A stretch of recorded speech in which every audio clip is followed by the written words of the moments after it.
Daily. Taste the Daily. நெல்லை காவல்துறை மீது அடுக்கடுக்கான புகார்களை கவின் குடும்பத்தார் அடுக்கியிருக்கிறார்கள்.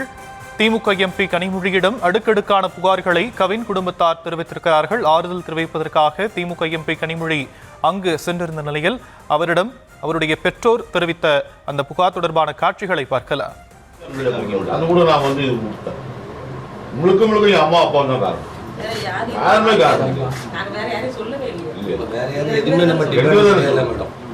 இன்னும் ஆள் இருக்காங்க. ஆனால் சொல்லல அது வேண்டாம் அப்படின்னு.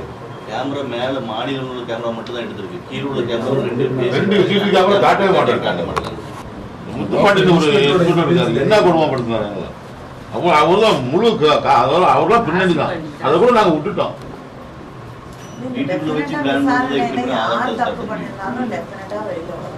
ரெண்டு கேமரா காட்டினா ரெண்டு கேமரா மெயின் கேமரா காட்ட மாட்டாங்க. வீட்டுல வச்சு பிளான் போடுறாங்க. அதுக்கு ஆதாரத்தை எப்படி நாங்க ரெடி பண்ண முடியும்? அதே ஆஸ்பத்திரி அம்மா வந்து உட்கார்ந்து பிளான் போடுறது எப்படி மட்டும் ஆதாரத்தை ரெடி பண்ண முடியும்? நீங்களும் சொல்லுங்க. அதுக்கு ஆதாரத்தை கொண்டாங்க, ஆதாரத்தை கொண்டு வாங்க, அப்படிதான் கைது பண்ணுவாங்க.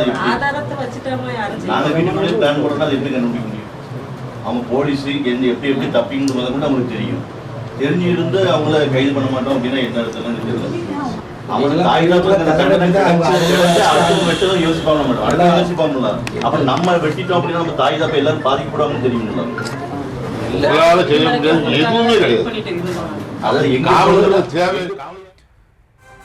கவின் பெற்றோர் கனிமொழி எம்பியிடம் காவல்துறை மீது அடுக்கடுக்கான புகார்களை தெரிவித்திருக்கிறார்கள்.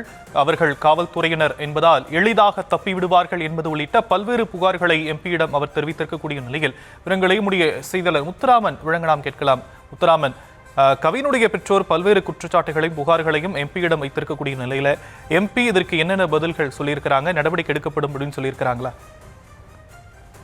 வணக்கம். தூத்துக்குடி மாவட்டம் ஆறுமுகமங்கலத்தில் கவின் கொலை செய்யப்பட்டு இன்று 5வது நாளாக உள்ளது.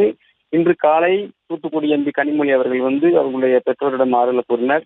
இந்த குற்றச்சாட்டுகளை நெல்லை காவல்துறை மீது அடுக்கடுக்காக புகார் அளிக்கும் கவின் குடும்பத்தினர், திமுக எம்பி கனிமொழியிடம் அணிக்காக புகாரை அளிக்கிய குடும்பத்தினர் நேரில் சென்ற புகார்களை கவினை கொலை செய்தது என அவர் பெற்றோர் கனிமொழியிடம் குற்றம் சாட்டினர். காவல்துறை என்பதால் அவர்கள் எளிதாக தப்பித்து விடுவார்கள் என்று பெற்றோர்கள் குற்றம் சாட்டினர். கொலை நிகழ்ந்த போது பதிவான சிசிடிவி காட்சிகளை காட்டவில்லை என்றும் கனிமொழி எம்பியிடம் புகார் தெரிவித்தனர். கொலை குற்றவாளிகளை காப்பாற்ற காவல்துறையினர் முயல்வதாகவும் பெற்றோர்கள் குற்றம் சாட்டினர். மகனின் உடலை பார்க்க விடாமல் காவல்துறையை தடுப்பதாகவும் இந்த குற்றம் சாட்டினர். மகனின் உடல் தொடர்ந்து 5வது நாளாக இருக்கிறது. எங்களுக்கு இருவரும் கைது செய்த வேண்டும். பெற்றோர் ஒருவர் தான் செய்திருக்கு, இன்னொருவர் செய்தால்தான் நாங்கள் உடலை வாங்குவோம் எனும். தவறு செய்வது யாராக நடவடிக்கை எடுக்கப்படும் என கனிமொழி எம்பி கூறினார்.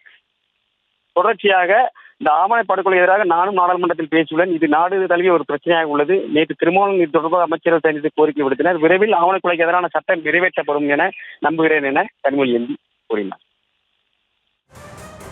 தற்போதைய விவரங்களுக்கு நன்றி முத்துராமன்.